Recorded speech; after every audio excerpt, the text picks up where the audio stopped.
जय हिंद फ्रेंड्स, एक बार पुनः आप सभी का जॉब्स वाला के चैनल पर स्वागत है। जैसा कि आप जानते हैं कि हम लोग फूड सेफ्टी ऑफिसर्स की क्लासेस यहाँ पर संचालित कर रहे हैं। इन क्लासेस की सीरीज में आज की इस क्लास में हम जंक फूड के बारे में चर्चा करने वाले हैं। जंक फूड क्या होता है और उसके संबंध में और जो जो आयाम है उन सब के बारे में आज हम विस्तृत चर्चा करने वाले हैं।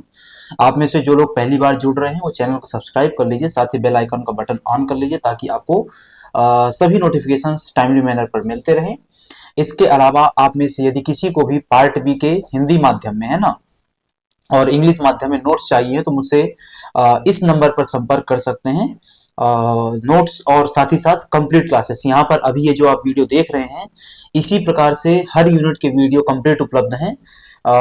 उन वीडियो को एक्सेस करने के लिए और साथ ही साथ हार्ड कॉपी नोट्स प्राप्त करने के लिए आप मुझसे इस नंबर पर मैसेज में या व्हाट्सएप में और टेलीग्राम में और कॉल में संपर्क कर सकते हैं।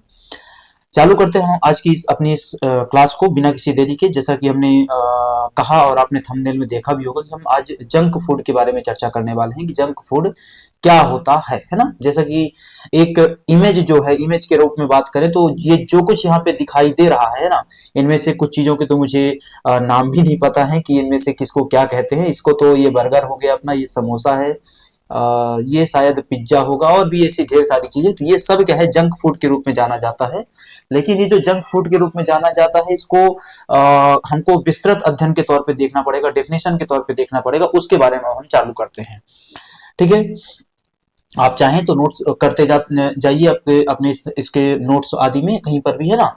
तो सबसे पहले आता है कि व्हाट इज जंक फूड, है ना। तो junk food is an informal term applied to some foods that are perceived to have little और नो न्यूट्रिशन वैल्यू, ठीक है। हम जंक फूड को परिभाषित करने के लिए एक शब्द का एक बात कह सकते हैं कि ऐसा कोई भी खाद्य पदार्थ जिसकी अपनी न्यूट्रिशनल वैल्यू या पोषण वैल्यू बहुत कम है अथवा बिल्कुल नहीं है ना। ऐसा हम कह सकते हैं कि ऐसा कोई भी खाद्य पदार्थ जिसकी न्यूट्रिशनल वैल्यू या पोषण वैल्यू बहुत कम है या कुछ भी नहीं है, तो उस प्रकार के हम खाद्य पदार्थ को क्या कहते हैं, जंक फूड कहते हैं, ठीक है। इसका मतलब एक तो दूसरे तरीके से ये भी कहा जा सकता है कि ये जो जंक फूड होता है ये कंटेनिंग एम्प्टी कैलोरीज का मतलब होता है कि उसके अंदर किसी भी प्रकार की या यूं कहे कि उसके अंदर जो कैलोरीज हैं उनमें किसी प्रकार का कोई न्यूट्रिशन नहीं है। मतलब कैलोरी क्यों है, क्योंकि भाई याद ही सिंपल सा, जैसे मान लो मैं पीछे की स्लाइड में चलता हूं कि मान लो तुम ये खाते हो, समोसा खाते हो या इसमें से कोई भी चीज खाते हो, तो कैलोरी तो मिलेगी, एनर्जी तो मिलेगी, लेकिन न्यूट्रिशन नहीं मिलेगा। इस कारण हम इस प्रकार के खाद्य पदार्थ को, जंक फूड को क्या कहते हैं, फूड विद एम्प्टी कैलोरीज, ठीक है। और दूसरा कि और two products with nutritional value but which also have ingredients considered unhealthy and when regularly eaten और two those considered unhealthy to consume at all. वापस से हमने कहा कि ऐसा कोई भी खाद्य पदार्थ जिसकी कोई भी न्यूट्रिशन वैल्यू नहीं है अथवा है तो बहुत कम है, इस प्रकार के खाद्य पदार्थ को हम एम्प्टी कैलोरी फूड प्रोडक्ट कहते हैं। दूसरा कि यदि उसकी न्यूट्रिशन वैल्यू है भी तो वो अनहेल्दी प्रोडक्ट है, मतलब उसको मैं लंबे समय तक यदि क्या करूं, कंटिन्यूअसली कंज्यूम करूंगा तो मैं प्रॉब्लम में आ जाऊंगा, मैं बीमार हो जाऊंगा, ठीक है। ये टर्म पहली बार कॉइन किया गया था माइकल जैकॉब्सन के द्वारा, है ना, who was the director of the centre of he was the director of the Center of the Science in a Public Interest in the year 1972, ठीक है। तो ये भी ध्यान में रखना, हमारे लिए फैक्चुअल डेटा काम का है कि ये जो जंक फूड शब्द है माइकल जैकब्सन के द्वारा कॉइन किया गया था, 1972 में कॉइन किया गया था। माइकल जैकब्सन उस समय centre of science in a public interest के डायरेक्टर जनरल हुआ करते थे, तो ये भी ध्यान में रखना है। अब कुछ अन्य बातें कि we use the term fast food, junk food, street food interchangeably, ठीक है। अब कई बार आप अपनी इसको घर में भी, वार्तालाप में भी, चर्चा में भी इसको बोलते होंगे कि यार फास्ट फूड खा रहा है, जंक फूड खा रहा है, स्ट्रीट फूड खा रहा है, तो ये क्या सब एक ही हैं, इनमें अंतर क्या है, इसको समझ लेते हैं, ठीक है। सबसे पहले आता है फास्ट फूड, इस चीज को ध्यान में रखना। जंक फूड क्या होता है मैंने पीछे समझा दिया है ना। अब दूसरा आता है फास्ट फूड, इसको समझो, जंक फूड और फास्ट फूड में अंतर क्या है। हमने कहा कि जंक फूड में किसी प्रकार की कोई न्यूट्रिशनल वैल्यू नहीं होती है और यदि गलती से हो भी गई तो हमेशा क्या रहेगा, अनहेल्दी रहेगा। लेकिन उसी के उलट हम कहते हैं फास्ट फूड, है ना। फास्ट फूड का मतलब कि ऐसा खाद्य पदार्थ जो बहुत जल्दी क्या है, पकाया जा सकता है, पकाया जा रहा है और हमको परोसा जा रहा है, ठीक है। अब अगेन की खाद्य पदार्थ कितनी जल्दी पकाया जा रहा है उससे बिल्कुल फर्क नहीं पड़ता है उसकी न्यूट्रिशनल वैल्यू पे, ठीक है। मतलब फास्ट फूड न्यूट्रिशियस हो सकता है, फास्ट फूड न्यूट्रिशियस हो सकता है, लेकिन अगेन मैंने कहा इसमें क्या है, मे बी और मे नॉट बी भाई, कि मतलब न्यूट्रिशियस हो भी सकता है, न्यूट्रिशियस नहीं भी हो सकता है। इट डिपेंड्स कि उसकी कुकिंग की प्रोसेस क्या रही, उसमें कौन से इंग्रेडिएंट यूज किए गए, ठीक है। The term fast food given to food that is prepared and served very quickly, है ना, बहुत जल्दी में। Typically, the term refers to a food sold in a chain of a fast food restaurants type of a junk food. तो ये fast food एक junk food का ही type होता है, लेकिन कई बार ये जंक फूड से डिफर भी करता है। क्यों डिफर करता है? क्योंकि कई बार फास्ट फूड में न्यूट्रिशनल वैल्यू देखने को मिल सकती है, ठीक है। इसके बाद आता है स्ट्रीट फूड, कि it is often from a cart, truck parked on a street, temporary stand at a market, है ना, ठेले वाले के यहाँ तुमने कुछ खा लिया, वो जो आजकल ट्रक में ठेले लगने लग गए हैं ना, ठेले को भी सेम बदल गया, जो ट्रक में आजकल ठेले लगते हैं, तो उस प्रकार की चीजों में यदि आप खा रहे हैं तो हम वहां पे क्या बोलते हैं, उस चीज को स्ट्रीट फूड बोलते हैं, ठीक है। इसका एक स्ट्रॉन्ग कल्चरल टाइज है ना, मतलब ये हमारा एक सांस्कृतिक पकड़ रखता है। At times it can be fresher and healthier. अब ये चीज ध्यान में रखना है कि स्ट्रीट फूड कहाँ से खा रहे हो, ये भी तो फर्क पड़ता है। अब स्ट्रीट फूड कई कुछ स्ट्रीट ऐसी हैं जो बहुत ज्यादा फेमस होती हैं, वहां पे हेल्दी खाना खिलाया जाता है, न्यूट्रिशियस खाना खिलाया जाता है। कई स्ट्रीट फूड ऐसे होते हैं जो बहुत ज्यादा खराब होते हैं, कोई उनमें न्यूट्रिशन वैल्यू नहीं होती है, ठीक है। तो अगेन स्ट्रीट फूड हेल्दी भी हो सकता है, स्ट्रीट फूड अनहेल्दी भी हो सकता है। ऐसे ही फास्ट फूड न्यूट्रिशियस भी हो सकता है, फास्ट फूड अनन्यूट्रिशियस भी हो सकता है। These street foods are made from local ingredients like samosa, momos, चाट, ऐसी ढेर सारी चीजें आप जो सड़क किनारे खड़े होकर के खाते हैं, वो सब स्ट्रीट फूड की श्रेणी में रखी जाती हैं, ठीक है। अब आता है कि what is the difference between fast food and junk food. तो फास्ट फूड के लिए हम यदि बात करें कि फास्ट फूड क्या है, this type of food takes a short preparation time, इनको बनाने में बहुत कम समय लगता है। तो हमने कहा कि prepared and served very quickly, मतलब बहुत जल्दी बाजी में, कि भाई 5 मिनट में, 10 मिनट में भाई आप स्विगी से खाना बुक करते हैं, और क्या चलता है तुम्हारा, स्विगी के अलावा जोमेटो, है ना। तो स्विगी जोमेटो से तुम खाना बुक करते हो और तुमको 10 मिनट में खाना आ गया, 12 मिनट में, 15 मिनट में खाना आ गया। वो लोग बोलते भी भाई 12 मिनट में, 15 मिनट में आ जाएगा। तो ये इतनी जल्दी जो खाना आ रहा है, तो ये सब फास्ट फूड की कैटेगरी में कंसिडर किया जाता है। जबकि जंक फूड क्या है, तो this types of food takes little more time. तो फास्ट फूड को बनाने में कम समय लगेगा, जंक फूड को बनाने में ज्यादा समय लगेगा, ठीक है।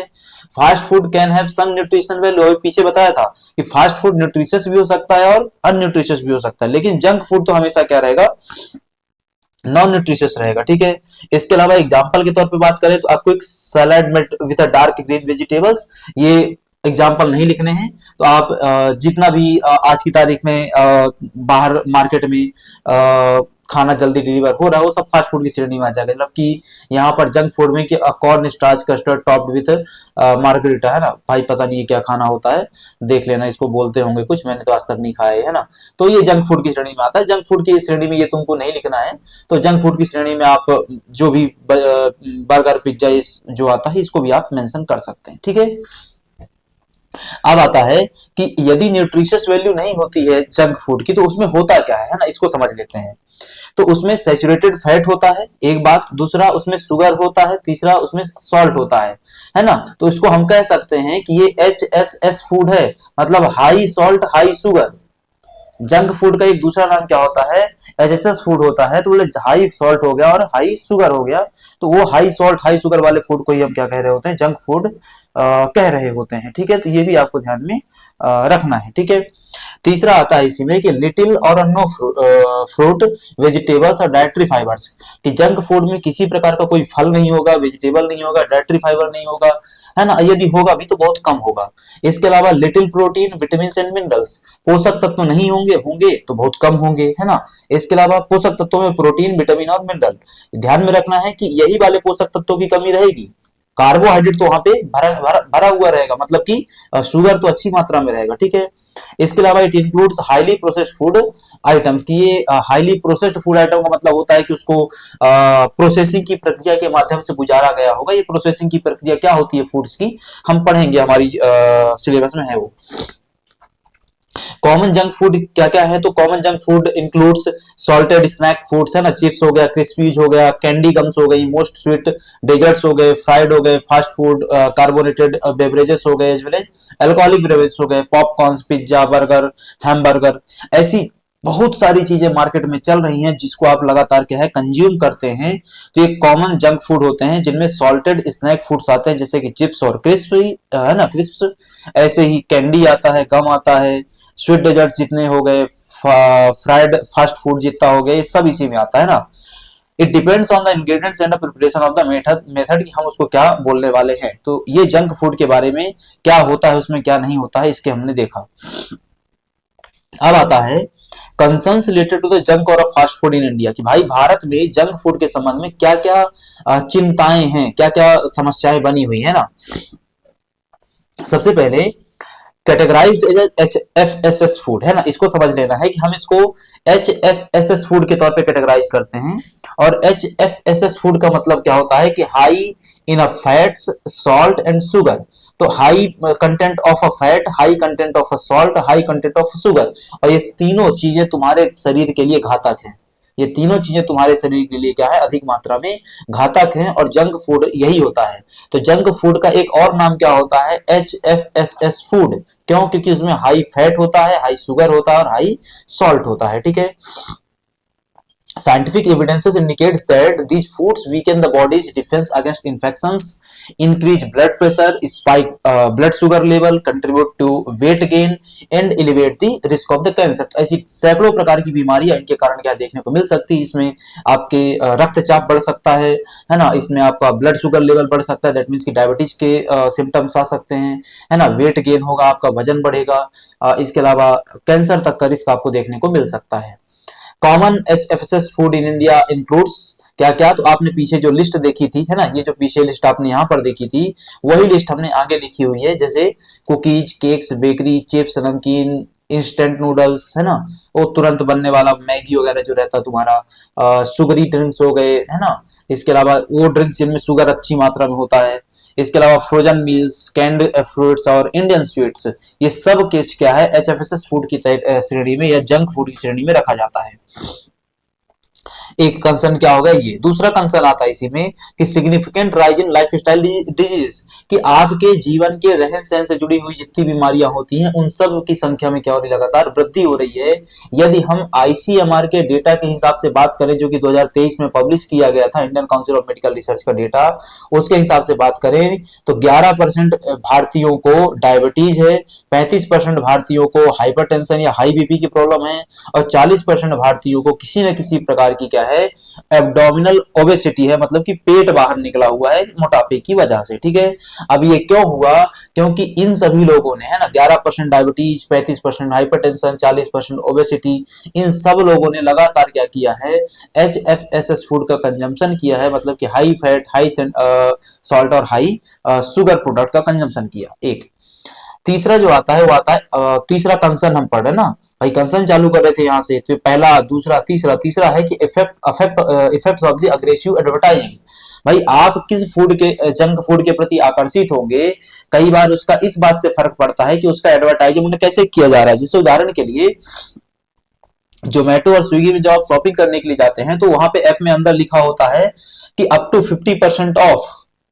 अब तुमको क्या दिखाई देता है उसमें, अप टू 50% ऑफ का जो ऑफर दिखाई देता है, तुम तुरंत क्या कर देते हो, कोई ना कोई फास्ट फूड, कोई ना कुछ खाना क्या है वहां से पैक कर देते हो। दरअसल वो क्या था, आपको आकर्षित करने के लिए एक मार्केटिंग का माध्यम था जिसमें शब्द प्रयोग किया गया अप टू 50% ऑफ। आपको 50% का ऑफ नहीं दिया गया, वहां पे बोला गया कि आपको 50% तक का ऑफ दिया जा सकता है। दिया तो मात्र आपको 3% का ही गया, 4% का, 5% का, ठीक है। इस चीज को ध्यान में रखना है। तो मार्केटिंग बहुत ज्यादा क्या करती है, आकर्षित करती है कि advertising plays a major role in shaping dietary habits, especially among younger consumers. A pan India survey by the Center of Science and Environment found, ठीक है। तो centre of science and environment के द्वारा जो एक पैन इंडिया सर्वे किया गया उसमें हमको ये सब बातें समझ में आई। और क्या बातें समझ में आई, पहला कि 93% of childrens consume packed foods. हमारे देश के 93% जो बच्चे हैं वो पैक्ड भोजन का कंजम्पशन लगातार उनका बढ़ रहा है। एक दूसरा 68% of the 68% drank packed sweetened beverages more than once a week, और 68% लोग देश में ऐसे हैं जिन्होंने सप्ताह में एक या उससे अधिक दिन क्या किया है, एटलीस्ट एक दिन क्या किया है, किसी न किसी प्रकार के बेवरेजेस को पिया है जिसमें शुगर की मात्रा क्या होती है, बहुत ज्यादा हाई होती है। ठीक है भाई, बाहर जो एनर्जी ड्रिंक वगैरह आते हैं उसमें बहुत ज्यादा शुगर होता है। इसके अलावा तीसरा कि 53% ate these foods at least once a day, है ना, कि 53% लोगों ने दिन में कम से कम एक बार किसी न किसी प्रकार कोई जंक फूड का सेवन किया है। तो जब 53% बच्चे कंजम्पशन करेंगे जंक फूड का, 68% लोग कंजम्पशन करेंगे बेवरेजेस का, 53% लोग दिन में एक बार एटलीस्ट जंक फूड कंजम्पशन करेंगे, तो कैसे देश में समस्या नहीं होगी, कैसे कोई प्रॉब्लम निकल कर नहीं आएगी। लेकिन इतना हो क्यों रहा है, क्योंकि एग्रेसिव एडवर्टाइजमेंट का यूज किया जाता है। कैसे?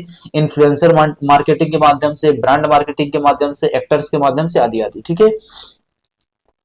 The ultra-processed food industry in India grew at a compound annual growth rate of 13.37% in the year 2011 to 2021, है ना, and is expected to worth $535 billion by the year 25-26।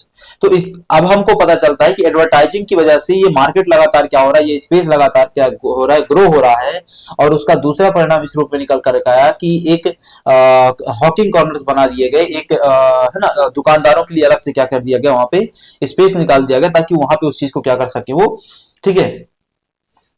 तीसरा आता है इसमें हाई ग्लाइसेमिक इंडेक्स और ग्लाइसेमिक लोड, है ना, कि भाई हाई ग्लाइसेमिक इंडेक्स का एग्जैक्टली मीनिंग क्या है। तो diets high in glycaemic index and glycaemic load are linked to type 2 diseases, cardiovascular diseases and mortality. High glycaemic index foods includes क्या क्या आता है, तो ऐसे सभी खाद्य पदार्थ जिनका ग्लाइसेमिक इंडेक्स हाई होता है, बोले ऐसे सभी खाद्य पदार्थ जिनका हाई ग्लाइसेमिक इंडेक्स होता है वो सामान्यतः शुगर रिच होते हैं, उनमें शक्कर की मात्रा क्या होती है, बहुत ज्यादा पाई जाती है। तो इस प्रकार की चीजें उसमें आती हैं, जैसे शुगर हो गया, स्वीट्स हो गया, इसके अलावा व्हाइट राइस, मैदा, पोटैटो, व्हाइट ब्रेड, है ना, स्वीटेंड ड्रिंक्स, जैगरी, कुकीज, तो ऐसे है ना, मतलब आपका जैगरी गुड़ हो गया, कुकीज हो गई, स्वीट एंड ड्रिंक्स हो गए, है ना, इसके अलावा पोटैटो, व्हाइट ब्रेड हो गया, ऐसी ढेर सारी चीजें हैं जिनमें हाई ग्लाइसेमिक इंडेक्स पाया जाता है। और ये high glycaemic index cardiovascular diseases के लिए और डायबिटीज के लिए, है ना, पैनक्रियाटिक डिजीज के लिए क्या होता है, रिस्पॉन्सिबल होता है। ठीक है। Given that the Indian diets are rich in a high glycemic index carbohydrates, they contribute to a significantly high glycemic load। तो भारतीय यहाँ पर व्यवस्थाओं में हाई ग्लाइसेमिक इंडेक्स कार्बोहाइड्रेट्स खाने में बहुत ज्यादा मात्रा में पाया जाता है, और उसके इस तरीके से पाए जाने के कारण कहीं ना कहीं ग्लाइसेमिक लोड में क्या होती है, वृद्धि होती है। यदि ग्लाइसेमिक इंडेक्स कम हो जाएगा प्रोडक्ट का, तो ग्लाइसेमिक लोड भी अपने आप क्या है, कम हो जाएगा। ठीक है, यहाँ तक की बात।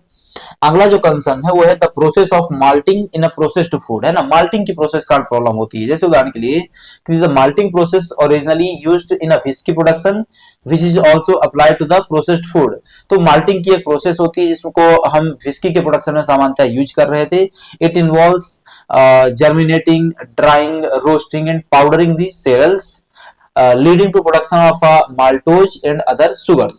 तो इस प्रोसेस के तहत इसका यह उद्देश्य होता है कि आपको जर्मिनेशन करवाना पड़ेगा, ड्राइंग करवाना पड़ेगा, रोस्टिंग, पाउडरिंग करवाना पड़ेगा। किसकी जर्मिनेशन, किसकी ड्राइंग, किसकी पाउडरिंग, ये हमको करवाना है सेरेल्स की। एक दूसरा इसी चीज में कि इस प्रोसेस के बाद जो अगला चरण आएगा उसमें माल्टोज प्रोड्यूस होगा, और उस माल्टोज के कारण, है ना, ये सब चीज चल रही होगी।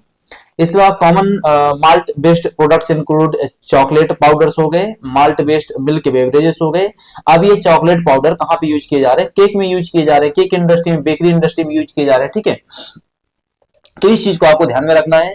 यहाँ पर कुछ चीजें निकल करके आती हैं, जैसे कि माल्टोडेक्सिन हो गया, लिक्विड ग्लूकोज हो गया, माल्टोज हो गया, और ये सब का प्रभाव आपको यहाँ पर देखने को मिलेगा। अगला जो कंसर्न है वो है concerns due to processed body foods, है ना।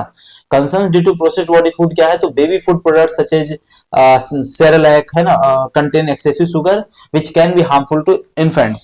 सामान्यतः कहा जाता है कि बच्चों को और बूढ़ों को और इवन किसी को भी हमको शुगर ज्यादा मात्रा में नहीं खिलाना चाहिए। लेकिन यहाँ तो हमको समझ में आ रहा है कि भाई जो सेरेलैक है उसमें शुगर की मात्रा काफी ज्यादा रहती है, और शुरुआती चरण में यदि आप बच्चों को अपने शुगर खिलाना चालू कर देंगे तो आगे चल करके 15 से 20 साल में उसको बहुत सारी क्या बीमारियां घेर लेंगी, है ना। तो ये भी चीज इसमें क्या है चल रहा होता है। तो companies recommend 100 gram of baby food daily which equates 24 gram of sugar. This excessive sugar intake can lead to strains the pancreas leading to excessive insulin production. तो कहा जाता है कि यदि आप 100 gram of baby food daily consume करवाते हैं बच्चे को, तो उसमें 100 ग्राम में कम से कम क्या होता है 24 ग्राम शुगर होता है।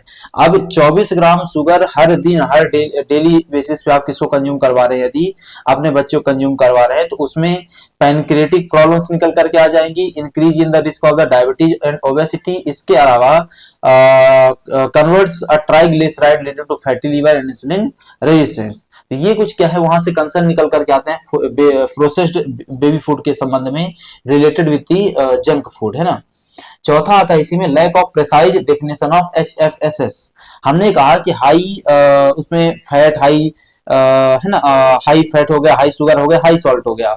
हमने एक नॉर्मल इन जनरल डेफिनेशन बनाई, क्यों ना इस डेफिनेशन को हम क्या कर दें स्टैंडर्डाइज कर दें, किसके प्रिंसिपल्स पर कि HFSS जो फूड हैं उनको हम क्या कर दें स्टैंडर्डाइज कर दें। However there is no clear definition और identification method for HFSS food making effective regulation difficult. अब किस फूड को हम कैसे कैटेगराइज करें, मतलब मैं अभी यदि एक थाली में खाना लेकर के बैठा हुआ हूं तो वो हेल्दी है या अनहेल्दी है कैसे पता चले, है ना। तो उस चीज का भी यहाँ पे ध्यान में रखना। अगला आता है इसी में FSSAI using rating stars instead of warning levels. अब स्टार रेटिंग का या रेटिंग स्टार्स का और वार्निंग लेवल्स का यूज करने में बहुत बड़ा अंतर है। यदि आप वार्निंग लेवल का यूज करते हैं तो आप बता रहे होते हैं कि इसमें यहाँ पर ये समस्या है, इस प्रकार को इस बात को इस प्रकार से पढ़ा जाए, ठीक है, इस बात का ध्यान दिया जाए। लेकिन यहाँ पे किसी प्रकार के कोई वार्निंग लेवल का प्रयोग नहीं किया जाता है और स्टार रेटिंग का प्रयोग किया जाता है।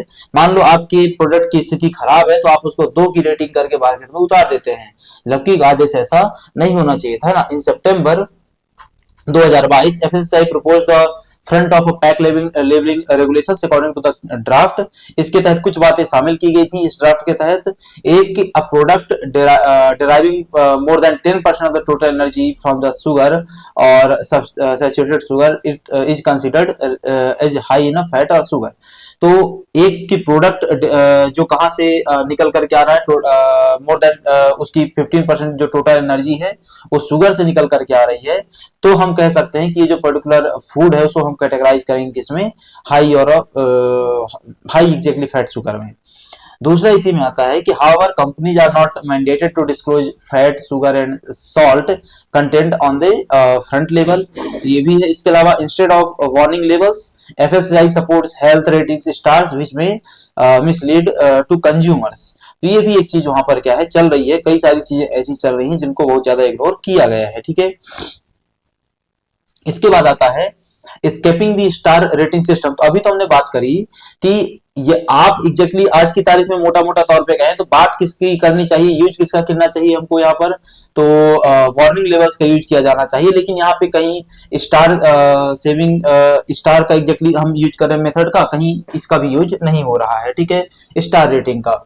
तो the Indian nutrition rating system assigns star ratings to packed based foods on their overall nutrition profile, however several concerns arise. तो इसमें जो रिपोर्ट सबमिट की गई उसमें कुछ क्या है बातें शामिल होकर के निकल करके आती हैं।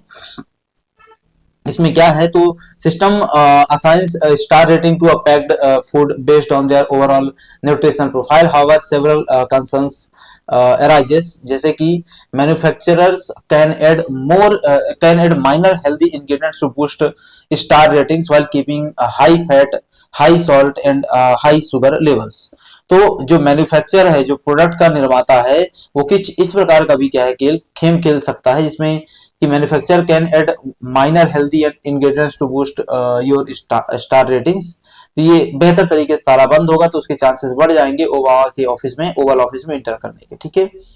दूसरा इसी चीज में आता है कि regulations will remain voluntary for 4 years from the date of the final notification. तो ये भी एक कंसर्न है कि भाई आपको अपना फ्लोर अच्छा रखना है या नहीं रखना है, ये किसी और का प्रॉब्लम नहीं है, लेकिन अगेन की व्यवस्था बनी हुई, ठीक है, कि regulations will remain voluntary for 4 years from the date of the final notification. तो ये भी क्या देखने को मिलता है। अब आता है कि effect of the junk food on health क्या निकल करके आता है, कि किस किस प्रकार का प्रभाव निकल करके आता है जंक फूड का हमारे और आपके स्वास्थ्य पर, ठीक है। तो हमारे और आपके स्वास्थ्य में जो जंक फूड का प्रभाव निकल करके आता है उसमें सबसे पहला है कि lack of energy and fatigue, कि भाई आप में ऊर्जा की कमी रहेगी और हमेशा थकान बनी रहेगी।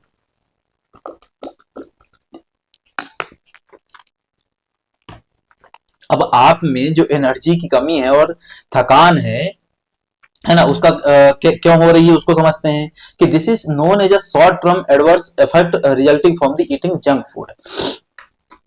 यदि आप जंक फूड खाते हैं तो उसके लॉन्ग टर्म इफेक्ट क्या निकल के आए, बहुत सारी बीमारियां हो रही हैं।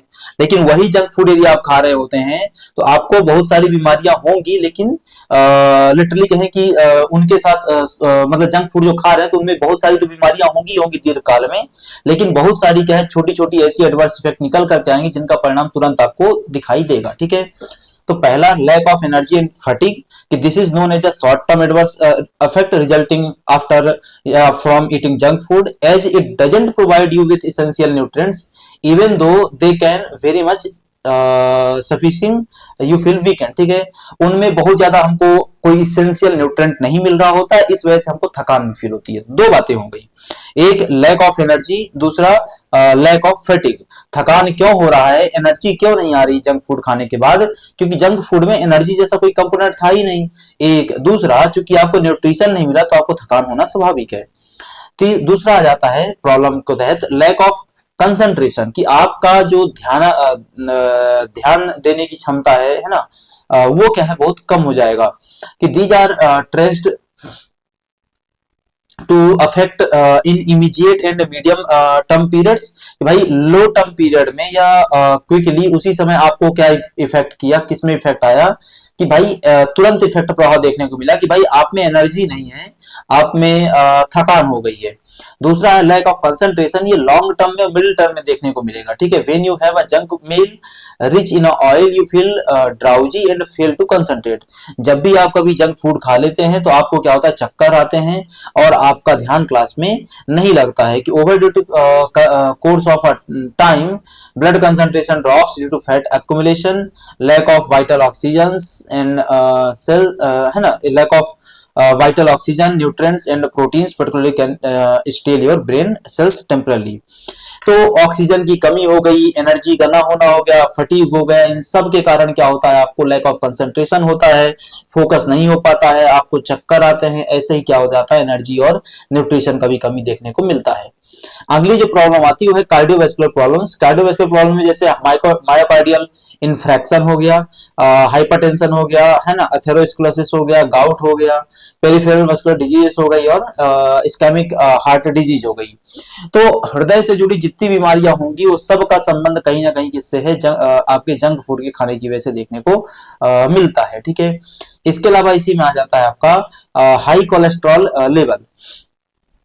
हाई कोलेस्ट्रॉल लेवल के अंतर्गत हम बात करें कि apart from forming plaques and constricting artery, है ना, प्लैक्स का मतलब होता है या प्लैक का मतलब होता है एग्जैक्टली कि आर्टरी को क्या करना, ऑब्स्ट्रक्ट करना, आर्टरी को रोकने का प्रयास करना, बंद करने का प्रयास करना, ताकि ब्लड फ्लो क्या हो जाए, रुक जाए, ठीक है। तो constricting arteries cholesterol also affect liver where it is metabolised. High cholesterol from a junk food can diet strains liver damaging, है ना, it eventually this is a long term effect. तो हाई कोलेस्ट्रॉल लेवल का जो impact है वो किसके रूप में निकल करके आ सकता है कि हाई कोलेस्ट्रॉल लीवर का इम्पैक्ट, हाई कोलेस्ट्रॉल का लेवल का इम्पैक्ट लीवर के डैमेज होने के रूप में निकल करके आ सकता है। लेकिन ये एक दो दिन की बात नहीं होती, इसमें कई महीनों का समय लगता है, ठीक है।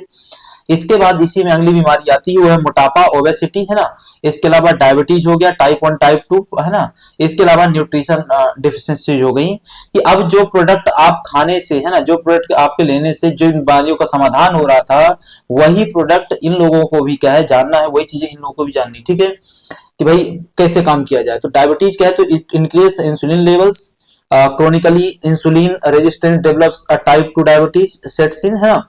इंक्रीजिंग इंसिडेंस इन टीनेजर्स, कि आज की तारीख में आपने देखा होगा कि 15-16 साल के बच्चे, 25-26 साल के बच्चे, है ना, इन सबको डायबिटीज हो रखा है, इन सबको बीपी की प्रॉब्लम हो रखी है। जैसे ये अपना मोटू भाई यहाँ पे दिख रहा होगा, छोटा बच्चा, है ना। ये क्या है, दो समस्याओं, अभी मैं इसमें एक एक जो समस्या मुझे विजिबल है इसमें एक दिखाई दे रही कि ये ओबेस है, मोटा है, ओबेसिटी हो गई, ठीक है। ये दरअसल क्या है, मल न्यूट्रिशन से ग्रसित है। किससे? मल न्यूट्रिशन से ग्रसित है। मल न्यूट्रिशन से क्यों ग्रसित हो गया? क्योंकि ये जंक फूड खा रहा बार बार, ठीक है। एक दूसरा कि इनको डायबिटीज होने की भी संभावना बहुत क्या है, आसान है। क्यों? क्योंकि जो जंक फूड खा रहे हैं वो अल्टीमेटली डायबिटीज को लेकर के जाएगा। तो ओबेसिटी का प्रॉब्लम है, डायबिटीज का, इसके अलावा न्यूट्रिएंट डिफिशियंसीज हो गई। जैसे मान लो कि तुम बार बार बाहर का वही जंक फूड खा रहे हो, तो तुमको बेहतर न्यूट्रिशन नहीं मिल रहा, तो मान लो आगे चल करके तुमको विटामिन ए का कमी हो गया है, बच्चे को या व्यक्ति को क्या हो गया, विटामिन ए का कमी हो गया। तो विटामिन ए का कमी हो जाएगा तो रतौंधी आपको देखने को मिलेगा, जीरोफ्थैल्मिया जिसको कहते हैं। दूसरा, विटामिन डी का कमी हो गया तो बच्चों में रिकेट्स और वयस्कों में ऑस्टियोपोरोसिस देखने को मिल जाएगा। तो इस प्रकार से यदि किसी भी न्यूट्रिशन का डिफिशियंसी हो जाएगा तो उस न्यूट्रिशन से जुड़ी हुई जितनी बीमारियां होंगी उन सब के प्रिवलेंस देखने को मिल सकते हैं, ठीक है।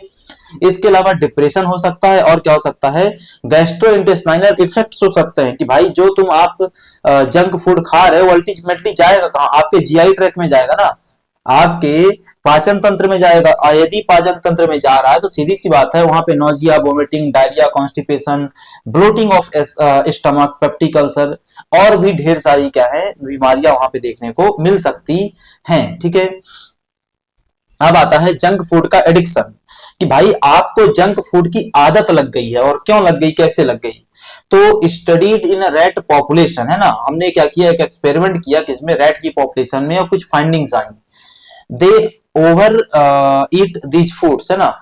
हमने देखा कि जो रैट है, जो चूहे हैं, वो जंक फूड को क्या करते हैं, अत्यधिक मात्रा में सेवन करते, खाते हैं। When taken off these diet, they refuse to eat healthier foods. अब समझो कि एक व्यक्ति, एक बच्चा 2 साल से लगातार जंक फूड खा रहा है, कभी बर्गर, कभी पिज्जा, कभी पैक्ड फूड जो आता है मार्केट में, वो सब लगातार क्या है खाया जा रहा है। अब उसको तुम अचानक से क्या करना चाहते हो, सुधारना चाहते हो, उस चीज से हटाना चाहते हो, है ना। तो वापस से कि when taken off this diet, they refuse to eat healthier foods. तुम उसको वहां से हटाना चाह रहे थे, तुमने बोला कि ये हेल्दी खाना खाओ, तो कभी भी वो हेल्दी खाना नहीं खाएगा, नहीं खा सकेगा।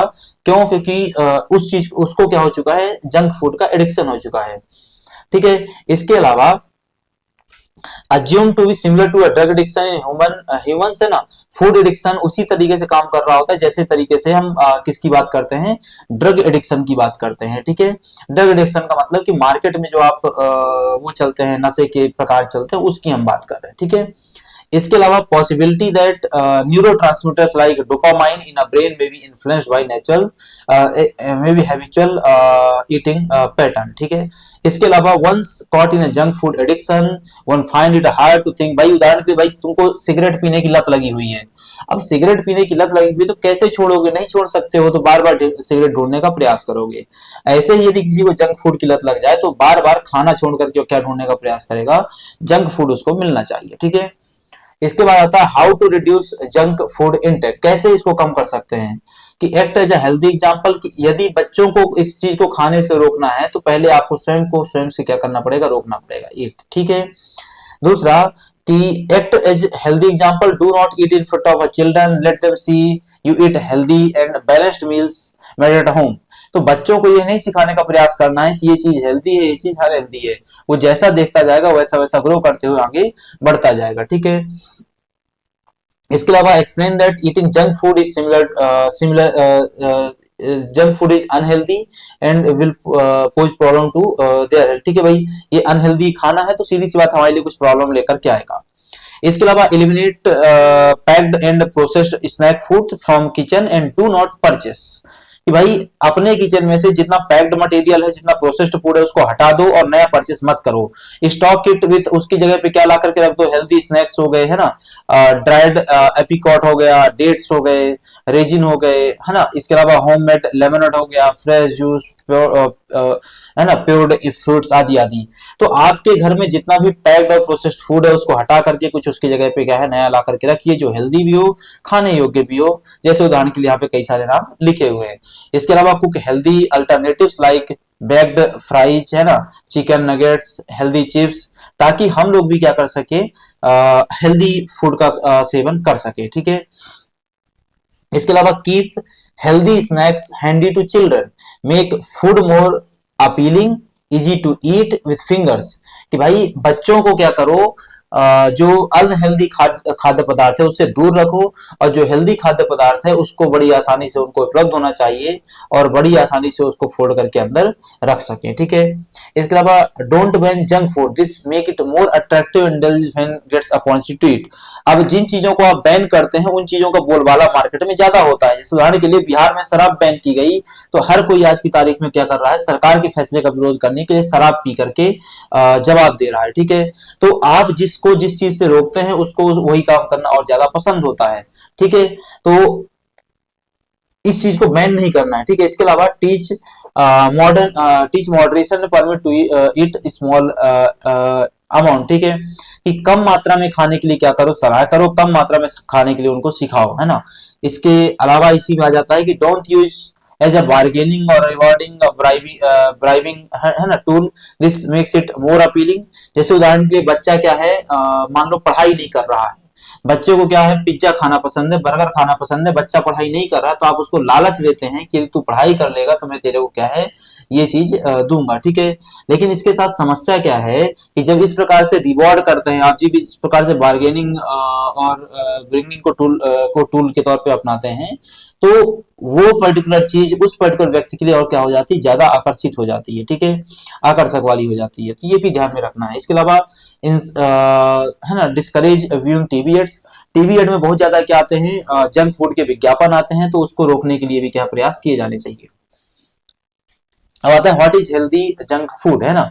अब देखो पीछे जितना हमने डिस्कस किया उसके आधार पे इतना तो एटलीस्ट मैं कह सकता हूं कि तुमको समझ में आ गया होगा कि हेल्दी फूड जो है वो पूरा का पूरा अनहेल्दी, सॉरी, जो जंक फूड है वो सामान्यतः पूरा का पूरा अनहेल्दी ही होता है।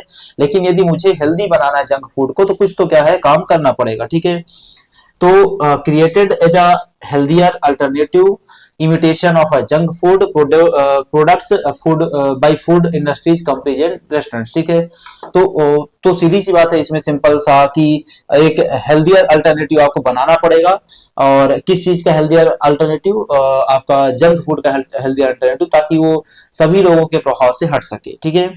इसके बाद claimed to be made with healthier ingredients, low fats, free of trans fat, sugar, fibre, 45 vitamin and having low calories. ठीक है। तो ये कई सारी चीजें क्या है इसके उसमें निकल करके आती हैं कि, है ना, claim to be made with healthier बनाया गया इसको, लो कॉस्ट है, शुगर नहीं है ना, आदि आदि आदि बातें, है ना।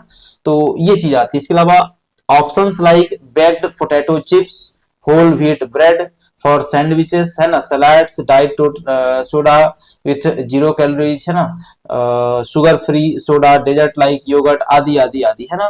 तो इनको भी ध्यान में रखना है। इसके अलावा क्रिटिक्स एसोसिएटेड में भी मार्केटिंग पॉलिसी, जो कई बार क्रिटिसिज्म आप देखते हैं कई सारे ब्रांड्स का, उत्पाद का, प्रोडक्ट का, वो उनकी मार्केटिंग पॉलिसी का हिस्सा होता है ना। कि भाई कोई एक्टर से आपको प्रचार करवाना है, तो एक्टर डायरेक्ट आकर के बोलेगा तो लगेगा कि ये प्रचार कर रहा है, लेकिन उसी एक्टर की बात को हम क्या कर दें, एक स्क्रिप्ट में फिट कर दें, तो फिर क्या है प्रोसेस आसान हो जाती है। ठीक है। तो जो क्रिटिसिज्म चल रहा होता है उससे मार्केटिंग पॉलिसी क्या होती है, निर्मित होती है। अब आता है कि ways to address the concerns arising from the HFSS food, कि जो जंक फूड है उसमें से जो कंसर्न निकल करके आए आपने पढ़े, इनका हम समाधान कैसे करें। तो समाधान करने का एक तरीका क्या है कि सुप्रीम कोर्ट की रूलिंग्स हैं, सुप्रीम कोर्ट के जो वर्डिक्ट आए अलग अलग टाइम पीरियड में, तो सुप्रीम कोर्ट खास करके 2013 में, तो उसमें सुप्रीम कोर्ट ने क्या किया, कंपनी अधिनियम 2013 का प्रयोग किया, और कंपनी अधिनियम 2013 का प्रयोग करके सुप्रीम कोर्ट ने क्या किया, कुछ बातों को प्रायोरिटाइज करने के लिए बोला, जैसे ईट राइट इंडिया है ना, तो आगे चल करके भारत सरकार ने इसका इनिशिएटिव बना दिया। फिट इंडिया मूवमेंट, इसका भारत सरकार ने इनिशिएटिव बना दिया। इसके अलावा बीजेपी का है ना वो चीज भी इसी में क्या है आ जाती है भाई। ईट राइट इंडिया है ना, fit India movement, prime ministers over reaching scheme for holistic nutrition, इसको हम कह सकते हैं पोषण मिशन। क्या कह सकते हैं हम? पोषण मिशन सरकार चला रही है, पोषण अभियान सरकार चला रही है, तो वो भी इसी के तहत आ जाएगा। अब वापस से देखो, ये सब कुछ क्या है आर्टिकल 21 के तहत प्रोवाइड किया जाता है। क्यों? क्योंकि आर्टिकल 21 कहता है, संविधान का अनुच्छेद 21 कहता है कि सबको एक हेल्दी और साफ और स्वच्छ भोजन पानी का अधिकार है। तो हेल्दी साफ स्वच्छ जो भोजन पानी का अधिकार है वो कहीं से तो पूर्ति होगी। तो एक तरीका क्या होता है पूर्ति का? Eat right India movement, fit India movement और prime minister over reaching scheme for holistic nutrition या पोषण अभियान 2.0 है ना, ये हो गया। दूसरा तरीका हो सकता है कि ensuring effective implementation of the FSSI regulations. अब ऐसा नहीं है कि हमारे देश में जंक फूड के रेगुलेशन के लिए कानून नहीं है, बिल्कुल कानून है, रेगुलेशन बने हुए हैं, लेकिन वो रेगुलेशन इंप्लीमेंटेशन नहीं होते हैं, उनको प्रभावी तरीके से लागू नहीं किया जाता है। तो to limit the children's exposure to unhealthy food advertising, the FSSAI introduce the food safety and standards. नाम क्या है पूरा रेगुलेशन का? Safe food and balance diet for children schools regulation 2020। तो इसको बेहतर तरीके से लागू किया जाए ताकि स्कूलों में हर तरीके से क्या है बेहतर भोजन और बेहतर पानी पहुंच सके, ना कि जंक फूड पहुंचे। इसके अलावा school canteen, mess premises, hostel kitchen इनको रेगुलेट करो, है ना। Areas with 50 metre of the school campus, उसको रेगुलेट करो। स्कूल कैंपस के तुरंत 20 मीटर 50 मीटर में किराने की दुकान क्यों होती है ना? क्योंकि भाई देखो, वापस से वो दुकान रहेगी तो जंक फूड प्राप्त करना आसान हो जाएगा, तो ऐसी प्रकार की दुकानों को वहां से हटाओ। इसके अलावा recently the national commission for protection of the child rights NCPCR issued a notice to a health drink company to withdraw misleading advertisement branding their product as health drink। अब कई सारे लोग क्या करते हैं, कुछ न्यूट्रिशनल ड्रिंक्स निकालते हैं, उसमें कुछ प्रोटीन डाल देते हैं और वो फिर क्लेम करते हैं कि ये एक प्रकार का क्या है, एक फूड है जिसकी मदद से, ये हेल्दी फूड है जिसकी मदद से आप कई सारी समस्याओं का समाधान कर सकते हैं। तो एनसीपीसीआर ने उनके फाल्स क्लेम को क्या किया, काउंटर किया और उसको वहां से हटवाया। ठीक है, कि branding their product as a health drink, तो उसको हेल्थ ड्रिंक की कैटेगरी से हटवा दिया। Due to its sugar content, effective enforcement of the such regulations essential. कि इसी प्रकार से हम एफएसएसआई के बने हुए सभी रूल्स को बेहतर तरीके से लागू करते हैं यदि, तो बेहतर तरीके से काम हो पाता है ना, और कोई फॉल्स क्लेम उसमें नहीं हो पाता। चौथा आता है तीसरा, रिविजिटिंग एफएसएसआई रेगुलेशंस। एक सिंपल सा है कि जो कानून बने हुए हैं, जो नियम बने हुए हैं, वो काफी पुराने हो रहे हैं, लगातार पुराने होते जा रहे हैं, तो एक बार फिर से भी उसको क्या है रिविजिट किया जाना चाहिए। क्योंकि बदलती हुई परिस्थितियों में यदि फास्ट फूड का स्कोप चेंज हो रहा है तो हमको भी क्या करना पड़ेगा, अपनी व्यवस्थाओं में परिवर्तन करना पड़ेगा। ठीक है, lactose, glucose, polymers as preferred carbohydrate, sucrose and fructose provided they do not exceed 20% of total carbohydrate, है ना। इसके अलावा given the health risk associated with the added sugars in infant foods, these regulations need revision. तो ऐसी कई जगहों पे हमको क्या करना, परिवर्तन करना, फिर चाहे वो सुक्रोज और फ्रक्टोज के लेवल पे हो, लैक्टोज और ग्लूकोज के लेवल पे हो, है ना। और इसके अलावा आपका इन्फेंट फूड को लेकर के हो, जैसे सेरेलैक आता है, तो सेरेलैक के साथ कई सारी प्रॉब्लम है। क्या प्रॉब्लम है? उसमें शुगर कंटेंट बहुत ज्यादा है, तो वो सबको क्या करना, सुधारना। इसके अलावा need of the comprehensive legislation, एक सिंगल कानून होना चाहिए। जैसे मान लो पूरे फूड सिस्टम को रेगुलेट करने के लिए हमने कानून तो बनाया हुआ है, लेकिन एक सिंगल कानून और होना चाहिए जो इसमें junk food, functional food, nutraceuticals, इस प्रकार के स्फीयर को क्या कर सके, रेगुलेट कर सके। A well defined regulation is required to classify foods and beverages as healthy और अनहेल्दी। कि कौन सा फूड हेल्दी है, कौन सा अनहेल्दी है, इसको लेकर के भी क्या है चर्चा होनी चाहिए। इसके अलावा दो draft notification on front of a pack labelling, FOPL, ध्यान में रखना एफओपीएल क्या होता है ना, front of a pack labelling and high fat sugar and salt food exist.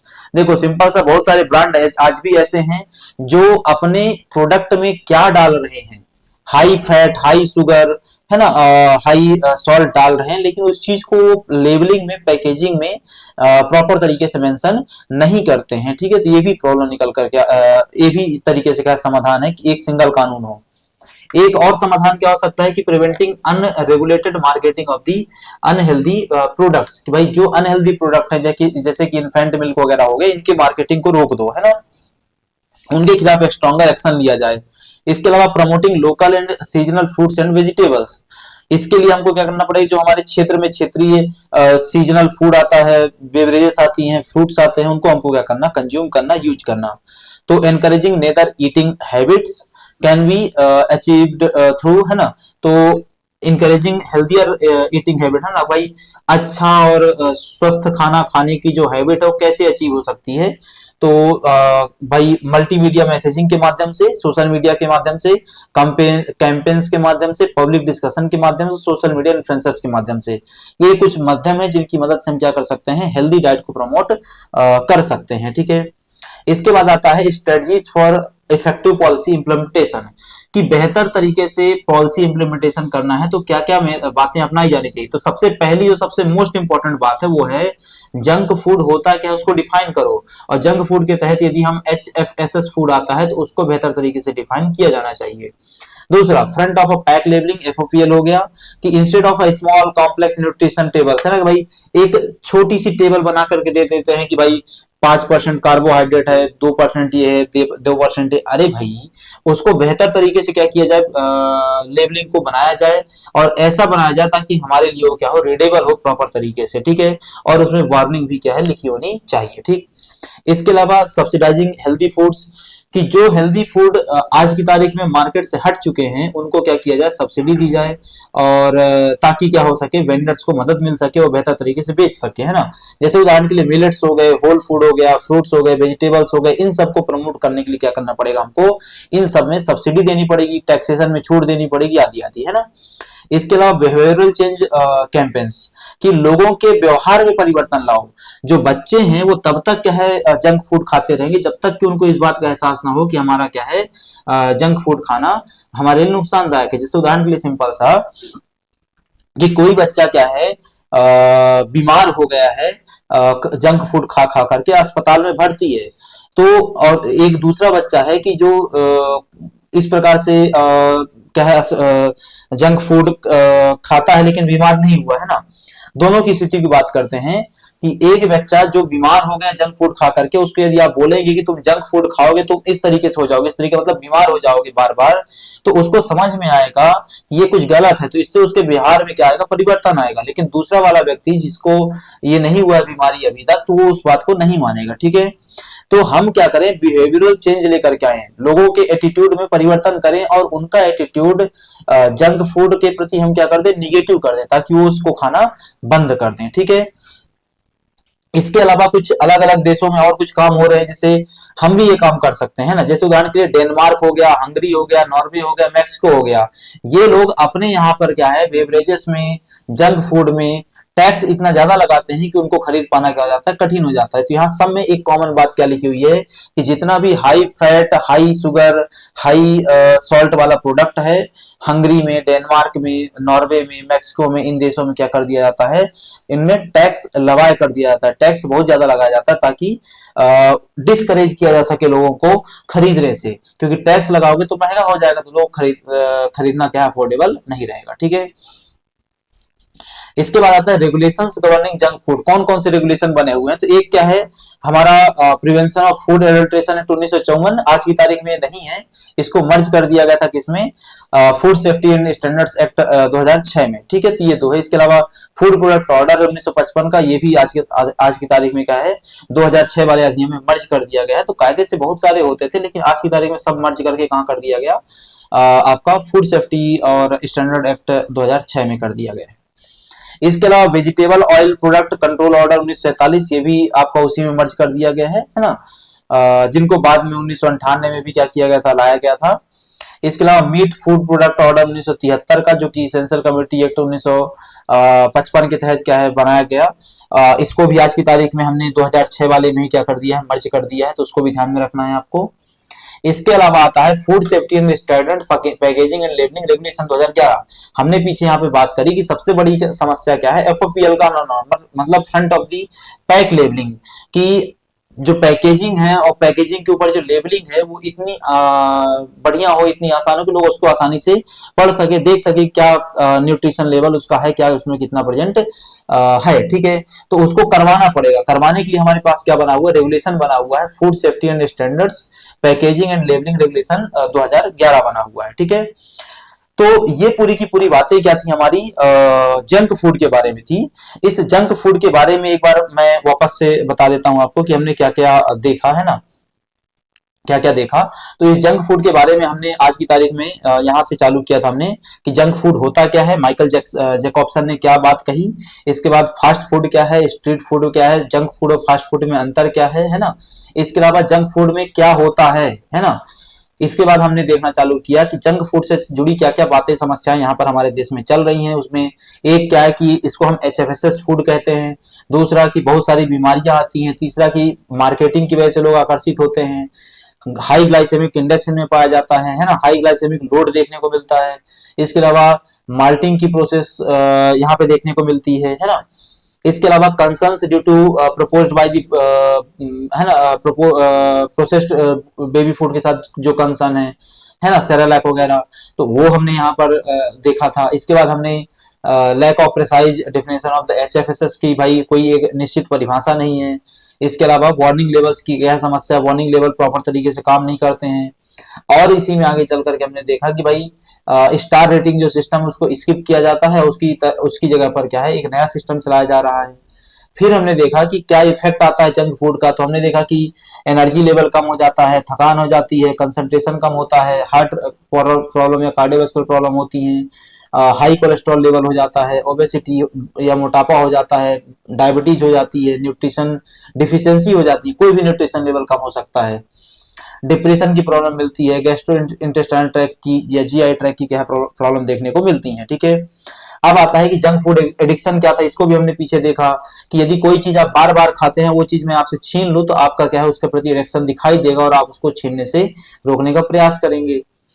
फिर आया हमने कि भाई कैसे हम इसके इनटेक को, कंजम्पशन को रोक सकते हैं, कम कर सकते हैं, वो हमने देखा यहाँ पर है ना। फिर हमने देखा कि हेल्दी जंक फूड क्या होता है, उसको हमने पढ़ा।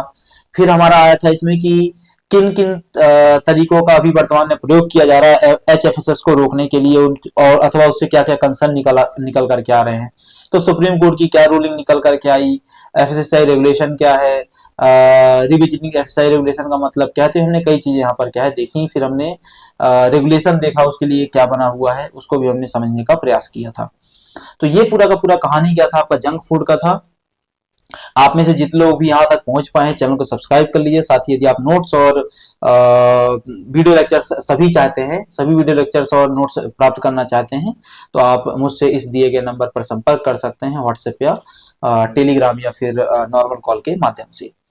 मिलेंगे हम लोग अगली क्लास में एक नए टॉपिक के साथ। तब तक के लिए अभी आज इस यहाँ पर हम इस क्लास को बाइंड अप करेंगे। जय हिंद, मिलते हैं अगली क्लास में।